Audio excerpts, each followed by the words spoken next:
So in question 23, this question we are going to cover quite a lot of things. We are going to cover how the criteria the credit agencies used to give credit rating to companies, right? We need to discuss those factors, and then we are going to discuss how to calculate the Macalo duration of the bond. We have been given two bonds here and we have to calculate the Macalo duration, and then we are going to discuss how sensitive the bond price are to the changes in interest rates, right? So it's about bond duration, Macaulay duration, and credit ratings in short. So first we'll go through the requirements and then, right, this is a very short question. First part A, estimate the Macaulay duration of the two bonds GNT companies considered for investments. So here the Macaulay duration of bonds. Second, and is for 9 marks. So that shows that you have a lot of workings to do there, right? It's not going to be straightforward. You need to work out many things. And part B, how useful duration, discuss how useful duration is as a measure of sensitivity of a bond price to a change in interest rates. We all know that if the interest rate changes, bond price will change. But how sensitive that changes, we have to discuss. So duration measures that sensitivity, right? Now we have to tell whether how effective it is, that duration. So duration as a sensitivity of bond price to change in interest rates, we need to discuss. Third, among the criteria used by credit agencies, right? You need to know what are the criteria that credit agencies use to give a credit ratings to a company. They are the industry risk, the earnings protection, the financial flexibility, evaluation of the company's management. So there are four. Briefly explain each criteria and such as factors that could be used to assess it, right? So you can see that there are four criteria and you need to discuss. That means you need to give 2 points each to get that 8 marks. How it is marks, we'll go through that later, right? So first we'll go to the case study. GNT company is considering an investment in one of the two corporate bonds. Both bonds have a per value of 1000. So 1000 is the per value of both the bonds and pay coupon interest on an annual basis. The market price of the first bond is given. Its coupon rate is 6% and is due to be redeemed at par in 5 years. 5 years is going to be redeemed. The second bond is about to be assessed with a coupon rate of 4%. You see the coupon rates are different. That means the market price also will be different of the first and the second one. This also will be redeemed at par in 5 years. That's good. So that you can compare, because both are going to be redeemed at 5 years. Both bonds are expected to have the same gross redemption yield, that means yield to maturity. So same yield to maturity both. The yield to maturity of the company's bond is determined by its credit rating. Okay. And GNT company considers duration of the bond to be a key factor when making decisions on which bond to invest. So they're saying the duration of the bond is main important factor to take decision, right? Whether this bond or that bond. So now we are going to work through part A, where we have to calculate the Macaulay duration of the two bonds. So let's go ahead, right? This is part A. To calculate the duration of the bond, the present value of the cash flows and the selling price of the bond needs to be calculated first.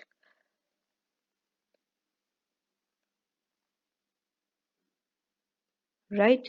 You should know what needs to be calculated first, one needs to be calculated second, one needs to be calculated third. You should know that order, right? Just because the question asks calculate duration does not mean that automatically we'll go and start calculating duration. Do we have all the things which we need for duration?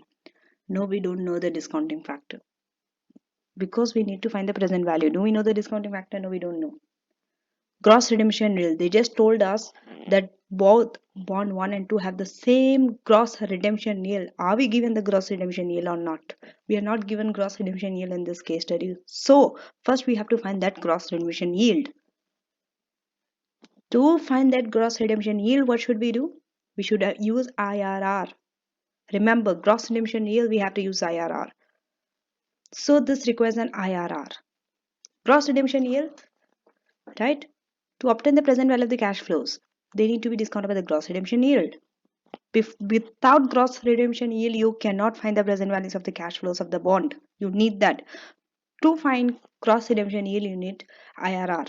Here, you need to know the formula of IRR, how IRR works. If you don't know the formula, you will be in a big problem. So make sure that you know the IRR formula, because the IRR formula is not given in a formula sheet in AFM. Only your MIRR formula is given, not IRR, because these are your assumed knowledge for your from your F9 financial management. Okay, so now let's see how it has been done. So the market price of the first bond is given. It is already given in your case study. The market price of the first bond, which can be used to find the gross redemption yield that is common to both bonds. See, we are given the market price of the first bond. Why? Because based on that we can find the gross redemption yield. If we are not given this market price of the first bond, we cannot find the gross redemption yield. At least some information we need. It's like filling the blanks. You are filling the blanks. Because then also we couldn't have found out, but now we can find out because they told the gross redemption yield for both the bond are same.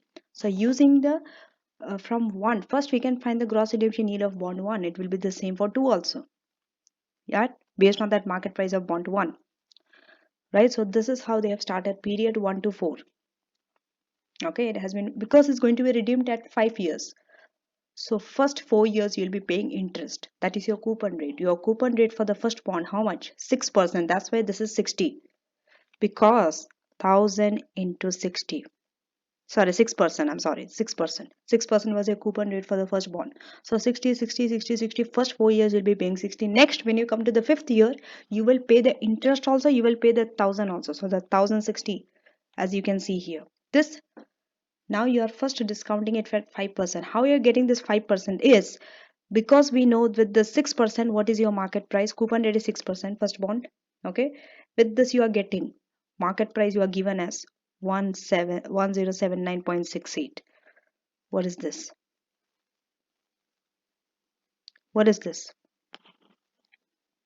This we are getting a positive. We are getting a positive present value. What should we get? We should reduce it, right? IRR means what? We have to get a zero. We have to get a rate where net present value is zero. Okay, so we have to find a lower discount factor than 6%. So that lower, always take the one next to it, the one lower than that, right? Which is 5%. So 5% here we are using. This is the annuity factor, by the way.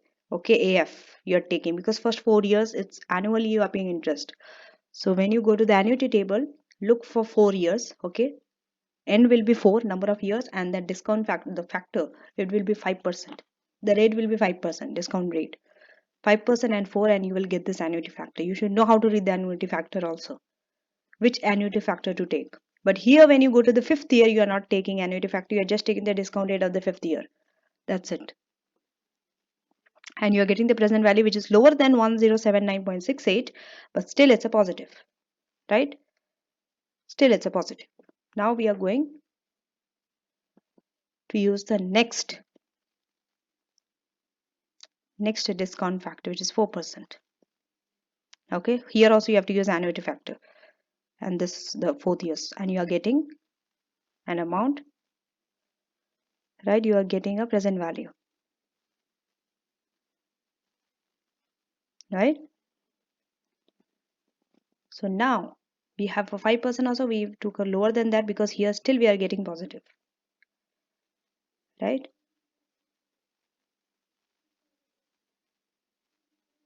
And then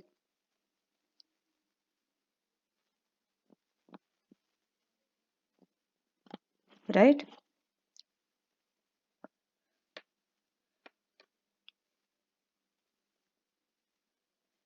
just wait a minute, because we are getting a higher amount than this one. We are supposed to get a lower amount. Okay, let me check.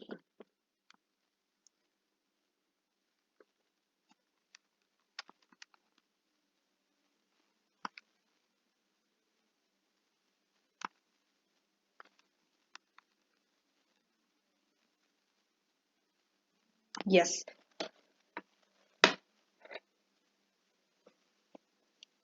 this annuity factor, right? You have to multiply this 60 by this, okay, and get this one. You're not taking 212.76 into 3.6. Most of you might do that mistake. Just check. You have to go before and check the amount.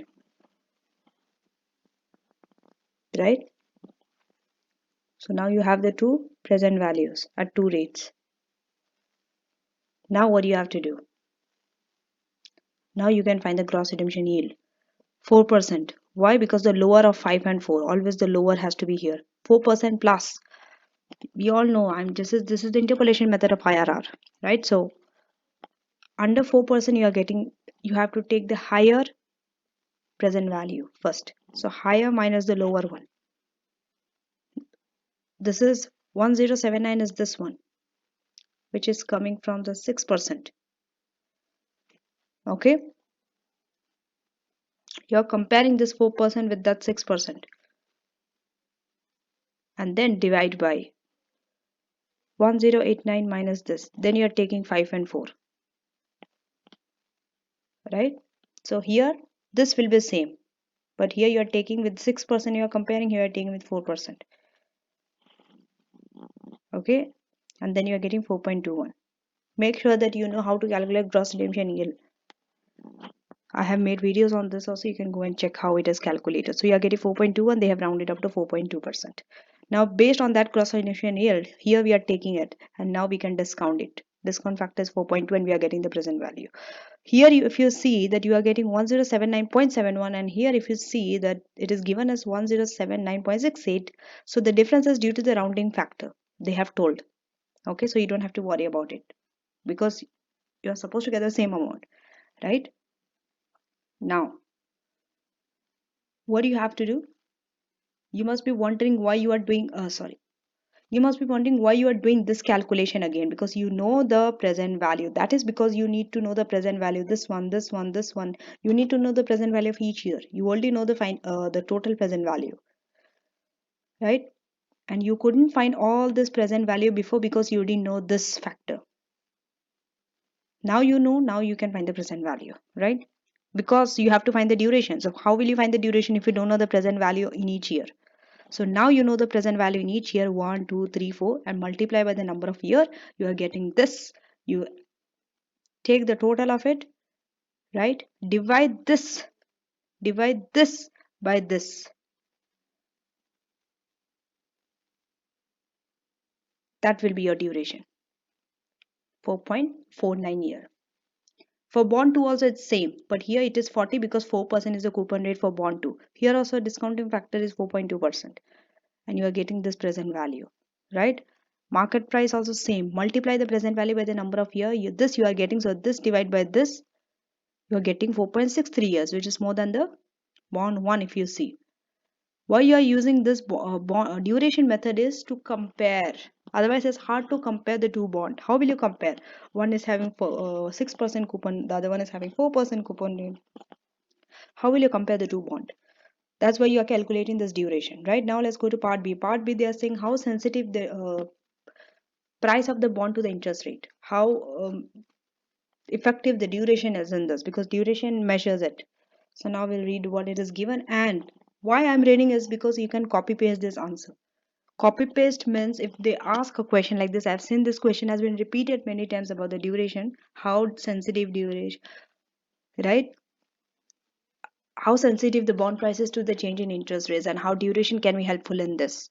So this question has been asked most of the many times. In fact, I've seen in the mocks and the past papers also. So you can just memorize this answer, understand it first, and then you can memorize it and then write it. Okay, whenever this question comes, you can just write the points which they have given here, all the points.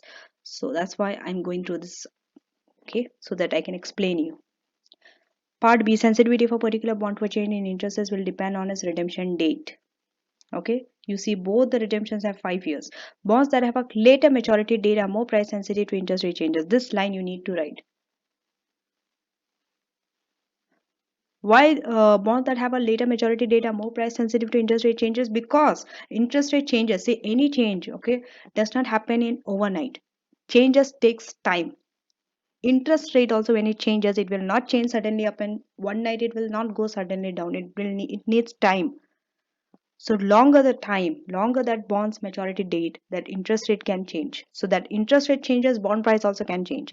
That's why that they are more sensitive to that interest rate changes when the bond has a Longer, larger, later maturity date, longer. Because if the bond is going to expire, like going to get matured, let's say in 1 year or 2 year, right? It will not be so much sensitive to the interest rate changes because interest rate change will not happen so quickly. It takes time. So that time it will not be price sensitive to the interest rate changes. You should know this. This link you should know about the bond and the interest rate. Okay, and second paragraph, duration measures. What does duration do? We'll see. Duration measures the average time. You need to write about this duration. What does it do? Because they have clearly mentioned in the requirement about duration. Duration measures the average time that the bond takes to pay back its market price. So the average time taken to recover the cash flow from investment is not only affected by the maturity date of the investment, but also by the coupon rate. You see 4%, 6%. That's why the duration has different timing, which determines the interest payments. Right? Of course, your coupon rate only will determine the interest rate. We saw 60 and 40. We want to be able to compare bonds quickly. This is where duration is useful. Please put this line in your answer. What are we doing with duration? We are comparing bonds. That's why duration is useful. But remember, duration has limitation also. We need to write about it. This all you don't have to write in your exam, but it is just for your understanding purpose they have given here. Okay, you don't have to memorize all those things. You can start from here. So let's see what they have given. Duration can be used to assess a bond change in value following an interest rate change by using the following formula. Basically, they have given you the formula only. Okay. Now we'll see here what they have given the limitations. Okay. So the main limitation of duration is that it assumes a linear relationship. Very, very important. Very, very important.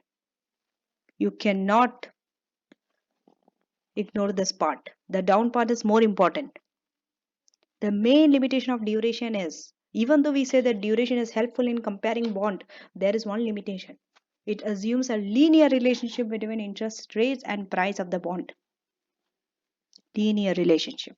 But in reality, we know there's not a linear relationship. Okay. So that is, it assumes for a certain percentage change in interest rates, equal percentage change in price will happen.